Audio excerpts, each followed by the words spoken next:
Safe and unsafe, written by Swati. From childhood, most of us are taught to look at people through the simple lens of right and wrong. We are told to admire the good, avoid the bad, and trust that morality is easy to identify. It is a useful lesson for classrooms and courtrooms. But life, as many discover, is rarely that simple. When it comes to dealing with people, especially in close relationships, a more practical distinction often matters far more than right and wrong. It is the distinction between safe and unsafe. I learned this years ago from Mr. P.S., a psychologist of uncommon insight who was particularly respected for his ability to understand the rural public. He knew how to listen to worries that were never fully spoken and how to interpret behavior that others dismissed too quickly.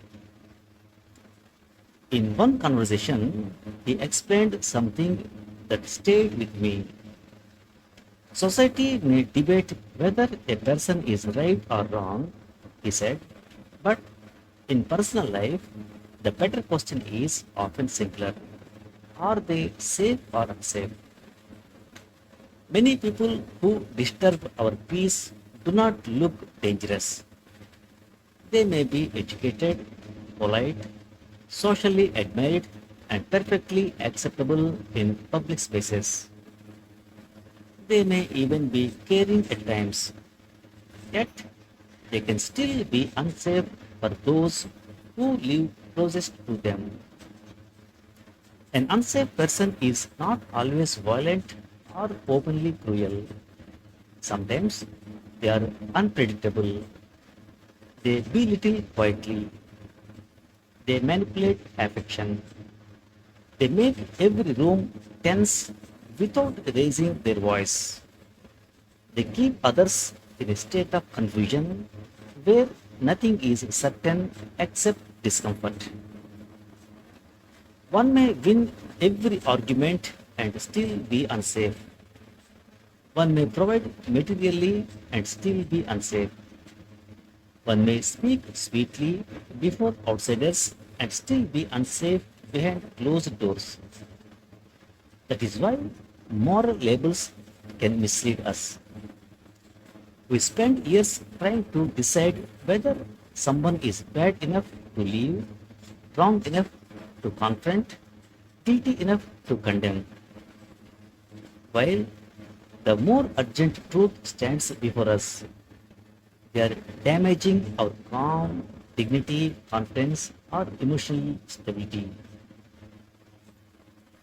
Safety is not only physical, it is also emotional. It is the freedom to speak without fear of ridicule. It is the confidence that boundaries will be respected. It is the comfort of knowing moods will not become weapons. It is the relief of not having to measure every word.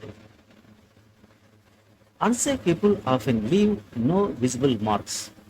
They leave anxiety, self doubt, exhaustion, and the habit of walking on eggshells. This is not to say that every disagreement makes someone dangerous. Relationships naturally involve friction, differences, and occasional failures. No one is perfect. But repeated disrespect, humiliation, deceit, instability, or contempt should not be dismissed merely because they do not fit dramatic definitions of wrongdoing. The language we use matters. If we only ask whether someone is right or wrong, we may remain trapped in endless moral debates. If we ask whether we are safe or unsafe, the path becomes clearer. Some distances are not acts of revenge, they are acts of wisdom. Some boundaries are not punishments, they are forms of self respect. And some departures are not failures, they are recoveries. Perhaps maturity lies not only in learning who is right, but in recognizing who is safe.